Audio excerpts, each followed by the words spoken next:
آپ نبی علیہ السلام کی پیدائش ہوئی اس رات بڑے بڑے حیرت انگیز واقعات پیش آئے تھے۔ اس رات حضرت آمنہ کے پاس عثمان نام کی ایک خاتون موجود تھی، اور یہ عثمان ابن ابی العاص کی والدہ تھی، اور وہ کہتی ہیں کہ اللہ کی قسم ہم باہر دیکھتے تو یوں لگتا تھا کہ جیسے ستارے زمین کے اتنا قریب آ گئے ہیں کہ جیسے ابھی ہمارے آنگن میں اتر آئیں گے۔ اس رات ستاروں پر یقین کرنا بھی مشکل ہو رہا تھا۔ پھر حضرت آمنہ بتاتی ہیں کہ مجھے ایسے لگا کہ جیسے ایک روشنی ہے کہ جو ہر طرف پھیلی ہوئی ہے، اور جو ہی میں نے وہ روشنی دیکھی اسی وقت میں اپنا تمام درد بھول گئی، اور پھر مجھے یوں لگا کہ جیسے وہ روشنی اکٹھی ہو کر ایک جسم بن گئی ہے، اور پھر اس جسم نے ہاتھ میں مٹی اٹھا کر میری طرف بڑھائی کہ جو میں نے اپنے ہاتھ میں لے لی، اور اس کے بعد وہ روشنی اچانک سے آسمان کی طرف چلی گئی۔ پھر حضرت آمنہ ایک اور بات شیئر کرتی ہیں کہ اچانک ایک تیز روشنی ہوئی کہ جس میں مجھے بسرا کے محل نظر آنے لگ گئے۔ یہ محل کیوں نظر آئے ابھی میں بتاؤں گا بھی، لیکن اس کے بعد پھر نبی علیہ السلام کی پیدائش ہوئی، اور آپ کی پیدائش بالکل صاف ستھری تھی، اس میں کسی قسم کی کوئی آلائش نہیں تھی۔ اس وقت حضرت آمنہ کے پاس وہاں ایک اور خاتون بھی موجود تھیں، شفا بنت عمرو۔ یہ شفا انہی عبد الرحمن بن عوف کی والدہ تھیں کہ جن کا میں نے آپ کو شروع میں ایک واقعہ سنایا تھا۔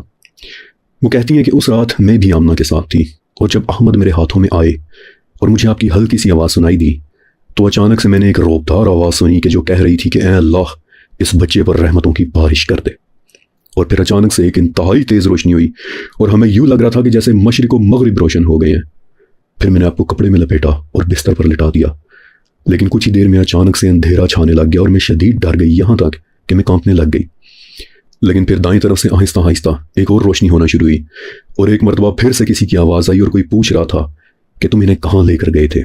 اور کسی نے جواب دیا کہ مغرب میں۔ شفا کہتی ہیں کہ ایک مرتبہ پھر سے گہرا اندھیرا دوبارہ سے چھانے لگ گیا، اور اس مرتبہ میں اتنا ڈر گئی کہ ڈر کر ایک طرف بیٹھ گئی، لیکن پھر سے اندھیرا کم ہوا اور اسی طرح دوبارہ سے روشنی ہوئی، اور پھر سے میں نے کسی کی آواز سنی کہ جو پوچھ رہا تھا کہ تم انہیں کہاں لے کر گئے تھے، اور ایک بار پھر سے کسی نے جواب دیا کہ مشرق میں، اور اب وہاں سے ان کا ذکر کبھی ختم نہیں ہوگا۔ شفا کہتی ہیں کہ احمد کی پیدائش والی رات ہمیشہ میرے دل میں رہی، یہاں تک کہ اللہ پاک نے آپ کو نبی بنا کر مبعوث کیا تو میں فوراً ان لوگوں میں سے ہو گئی کہ جو سب سے پہلے آپ علیہ السلام پر ایمان لے کر آئے تھے۔